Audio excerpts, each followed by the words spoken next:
رضی اللہ تعالیٰ عنہ نے فرمایا، دنیا والوں پر اپنا دکھ ظاہر مت کرو، کیونکہ وہ وہاں چوٹ ضرور مارتے ہیں جہاں پہلے سے زخم ہو۔ لوگ ہمارے اندر ہمارا دکھ تلاش نہیں کرتے، ان کو اس تماشے کی کھوج ہوتی ہے جو ہمارے ساتھ ہوا۔ دکھ کی سختیاں چہرے سے تو رخصت ہو جاتی ہیں، لیکن انسان کے اندر داخل ہو کر اس کے گوشے گوشے کو ویران کر دیتی ہیں۔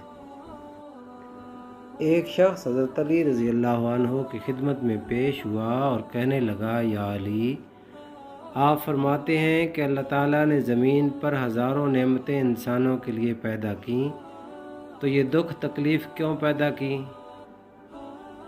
تو حضرت علی نے فرمایا، اے اللہ کے بندے، شکر کرو کہ اللہ تعالیٰ نے دکھ کو پیدا کیا۔ اللہ تعالیٰ کی عظیم نعمتوں میں سے ایک نعمت تو وہ شخص کہنے لگا، یا علی، دکھ بھی نعمت ہے؟ تو حضرت علی فرمانے لگے، اے شخص، دکھ انسان کو مضبوط بناتا ہے اور خوشیاں انسان کو کمزور کرتی ہیں۔ اللہ تعالیٰ جس انسان کو نوازنا چاہتا ہے، عظیم مقام دینا چاہتا ہے، تو اسے تکلیف، دکھ اور درد کی راہ بخشتا ہے تاکہ وہ مضبوط بن کر اتنا سیکھ لے کہ منزل تک جا پہنچے۔ یاد رکھنا، انسان کا دکھ انسان کو سکھانے کے لیے ملتا ہے، لیکن افسوس تو یہ ہے کہ انسان اس دکھ کی وجہ سے روتا رہتا ہے۔ انسان دکھ اور درد کی وجہ سے کتنا بھی روتا رہے، دکھ ختم نہیں ہوگا، کیونکہ دکھ انسان کو رلانے کے لیے نہیں بلکہ انسان کو سکھانے کے لیے آیا ہے۔ جب تم اس دکھ سے سیکھ لو گے جو وہ تمہیں سکھانا چاہتا ہے، تو دکھ خود بخود ختم ہو جائے گا۔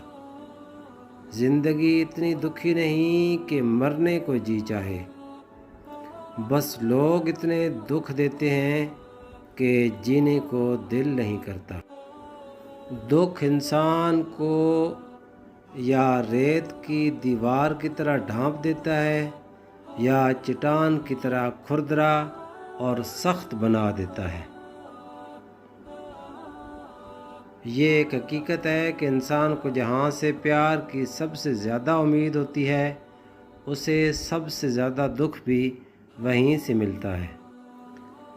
اللہ پاک کا فرمان ہے کہ کسی کو تکلیف دے کر مجھ سے اپنی خوشی کی دعا مت کرنا، لیکن اگر کسی کو ایک پل کی خوشی دیتے ہو تو پھر اپنی تکلیف کی فکر بھی مت کرنا۔